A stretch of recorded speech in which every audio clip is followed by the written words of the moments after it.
Ulangan pasal 4. Musa menasihati bangsa itu memelihara hukum Allah. Maka sekarang hai orang Israel, dengarlah ketetapan dan peraturan yang kuajarkan kepadamu untuk dilakukan, supaya kamu hidup dan memasuki serta menduduki negeri yang diberikan kepadamu oleh Tuhan Allah nenek moyangmu. Janganlah kamu menambahi apa yang kuperintahkan kepadamu, dan janganlah kamu menguranginya. Dengan demikian kamu berpegang pada perintah Tuhan Allahmu yang kusampaikan kepadamu. Matamu sendiri telah melihat apa yang diperbuat Tuhan mengenai Baal Peor, sebab Tuhan Allahmu telah memusnahkan dari tengah-tengahmu semua orang yang mengikuti Baal Peor. Sedangkan kamu sekalian yang berpaut pada Tuhan Allahmu masih hidup pada hari ini. Ingatlah, aku telah mengajarkan ketetapan dan peraturan kepadamu, seperti yang diperintahkan kepadaku oleh Tuhan Allahku, supaya kamu melakukan yang demikian di dalam negeri yang akan kamu masuki untuk mendudukinya. Lakukanlah itu dengan setia, sebab itulah yang akan menjadi kebijaksanaanmu dan akal budimu di mata bangsa-bangsa yang pada waktu mendengar segala ketetapan ini akan berkata, memang bangsa yang besar ini adalah umat yang bijaksana dan berakal budi. Sebab bangsa besar manakah yang mempunyai Allah yang demikian dekat kepadanya seperti Tuhan Allah kita, setiap kali kita memanggil kepadanya? Dan bangsa besar manakah yang mempunyai ketetapan dan peraturan demikian adil seperti seluruh hukum ini yang kubentangkan kepadamu pada hari ini? Tetapi waspadalah dan berhati-hatilah, supaya jangan engkau melupakan hal-hal yang dilihat oleh matamu sendiri itu, dan supaya jangan semuanya itu hilang dari ingatanmu seumur hidupmu. Beritahukanlah kepada anak-anakmu dan kepada cucu-cicitmu semuanya itu, yakni hari itu ketika engkau berdiri di hadapan Tuhan Allahmu di Horeb, waktu Tuhan berfirman kepadaku, suruhlah bangsa itu berkumpul kepadaku. Maka aku akan memberi mereka mendengar segala perkataanku, sehingga mereka takut kepadaku selama mereka hidup di muka bumi, dan mengajarkan demikian kepada anak-anak mereka. Lalu kamu mendekat dan berdiri di kaki gunung itu, sedang gunung itu menyala sampai ke pusar langit dalam gelap gulita, awan dan kegelapan. Lalu berfirmanlah Tuhan kepadamu dari tengah-tengah api, suara kata-kata kamu dengar, tetapi suatu rupa tidak kamu lihat, hanya ada suara.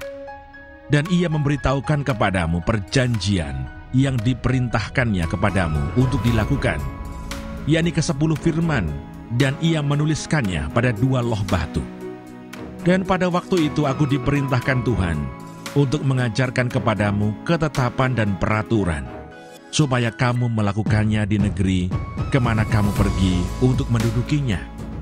Hati-hatilah sekali, sebab kamu tidak melihat sesuatu rupa pada hari Tuhan berfirman kepadamu di Horeb dari tengah-tengah api, supaya jangan kamu berlaku busuk dengan membuat bagimu patung yang menyerupai berhala apapun, yang berbentuk laki-laki atau perempuan, yang berbentuk binatang yang di bumi, atau berbentuk burung bersayap yang terbang di udara, atau berbentuk binatang yang merayap di muka bumi, atau berbentuk ikan yang ada di dalam air di bawah bumi. Dan juga supaya jangan engkau mengarahkan matamu ke langit, sehingga apabila engkau melihat matahari, bulan dan bintang, segenap tentara langit, engkau disesatkan untuk sujud menyembah dan beribadah kepada sekaliannya itu, yang justru diberikan Tuhan Allahmu kepada segala bangsa di seluruh kolong langit sebagai bagian mereka.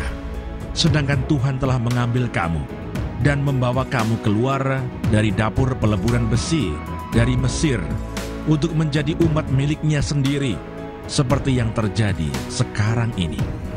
Tetapi Tuhan menjadi murka terhadap aku oleh karena kamu, dan ia bersumpah bahwa aku tidak akan menyeberangi sungai Yordan dan tidak akan masuk ke dalam negeri yang baik yang diberikan Tuhan Allahmu kepadamu menjadi milik pusakamu. Sebab aku akan mati di negeri ini dan tidak akan menyeberangi sungai Yordan. tetapi kamu akan menyeberanginya dan menduduki negeri yang baik itu. Hati-hatilah, supaya jangan kamu melupakan perjanjian Tuhan Allahmu yang telah diikatnya dengan kamu, dan membuat bagimu patung yang menyerupai apapun yang oleh Tuhan Allahmu dilarang kau perbuat. Sebab Tuhan Allahmu adalah api yang menghanguskan, Allah yang cemburu. Apabila kamu beranak cucu, dan kamu telah tua di negeri itu, lalu kamu berlaku busuk dengan membuat patung yang menyerupai apapun juga, dan melakukan apa yang jahat di mata Tuhan Allahmu, sehingga kamu menimbulkan sakit hatinya, maka aku memanggil langit dan bumi menjadi saksi terhadap kamu pada hari ini, bahwa pastilah kamu habis binasa dengan segera dari negeri kemana kamu menyeberangi sungai Yordan untuk mendudukinya. Tidak akan lanjut umurmu di sana, tetapi pastilah kamu punah. Tuhan akan menyerahkan kamu di antara bangsa-bangsa, dan hanya dengan jumlah yang sedikit kamu akan tinggal di antara bangsa-bangsa, kemana Tuhan akan menyingkirkan kamu. Maka di sana kamu akan beribadah kepada Allah, buatan tangan manusia, dari kayu dan batu, yang tidak dapat melihat, tidak dapat mendengar, tidak dapat makan, dan tidak dapat mencium. Dan baru di sana engkau mencari Tuhan Allahmu dan menemukannya, asal engkau menanyakan Dia dengan segenap hatimu dan dengan segenap jiwamu. Apabila engkau dalam keadaan terdesak, dan segala hal ini menimpa engkau di kemudian hari, maka engkau akan kembali kepada Tuhan Allahmu dan mendengarkan suaranya. Sebab Tuhan Allahmu adalah Allah penyayang.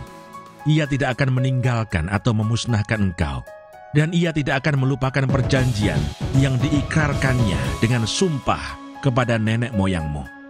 Sebab cobalah tanyakan dari ujung langit ke ujung langit tentang zaman dahulu yang ada sebelum engkau, sejak waktu Allah menciptakan manusia di atas bumi.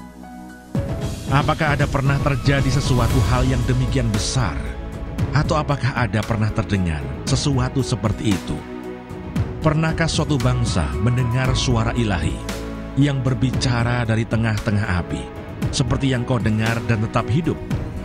Atau pernahkah suatu Allah mencoba datang untuk mengambil baginya suatu bangsa dari tengah-tengah bangsa yang lain, dengan cobaan-cobaan, tanda-tanda, serta mujizat-mujizat dan peperangan, dengan tangan yang kuat dan lengan yang teracung, dan dengan kedahsyatan-kedahsyatan yang besar, seperti yang dilakukan Tuhan Allahmu bagimu di Mesir, di depan matamu. Engkau diberi melihatnya untuk mengetahui bahwa Tuhanlah Allah, tidak ada yang lain kecuali Dia. Dari langit Ia membiarkan engkau mendengar suaranya untuk mengajari engkau. Di bumi Ia membiarkan engkau melihat apinya yang besar, dan segala perkataannya kau dengar dari tengah-tengah api.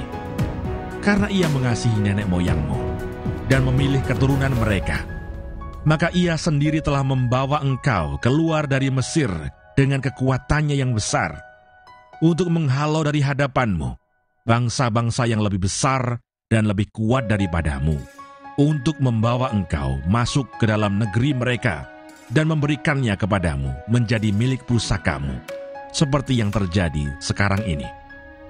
Sebab itu ketahuilah pada hari ini dan camkanlah bahwa Tuhanlah Allah yang di langit di atas dan di bumi di bawah, tidak ada yang lain. Berpeganglah pada ketetapan dan perintahnya yang kusampaikan kepadamu pada hari ini, supaya baik keadaanmu dan keadaan anak-anakmu yang kemudian, dan supaya lanjut umurmu di tanah yang diberikan Tuhan Allahmu kepadamu untuk selamanya. Kota-kota perlindungan di seberang sungai Yordan. Lalu Musa mengkhususkan 3 kota di seberang sungai Yordan, di sebelah timur, supaya orang yang membunuh sesamanya manusia dengan tidak sengaja dan dengan tidak memusuhinya lebih dahulu dapat melarikan diri ke sana, sehingga ia apabila melarikan diri ke salah satu kota itu dapat tetap hidup. Kota-kota itu adalah Beser di padang gurun di daerah dataran tinggi untuk orang Ruben, Ramot di Gilead untuk orang Gad, dan Golan di Basan untuk orang Manasye. Pendahuluan pengajaran Musa. Inilah hukum Taurat yang dipaparkan Musa kepada orang Israel. Inilah peringatan, ketetapan dan peraturan yang dikatakan Musa kepada orang Israel dalam perjalanan mereka keluar dari Mesir, di seberang sungai Yordan, di lembah, di tentangan Bet-peor, di negeri Sihon, raja orang Amori, yang diam di Hesibon, yang dipukul kalah oleh Musa dan orang Israel dalam perjalanan mereka keluar dari Mesir. Negerinya diduduki mereka, dan juga negeri Og, raja negeri Basan, kedua-duanya raja orang Amori, yang diam di seberang sungai Yordan di sebelah timur, mulai dari Aroer, di tepi sungai Arnon, sampai gunung Sirion, itulah gunung Hermon, serta seluruh dataran di seberang sungai Yordan, di sebelah timur sampai laut Araba, di kaki lereng gunung Pisgah.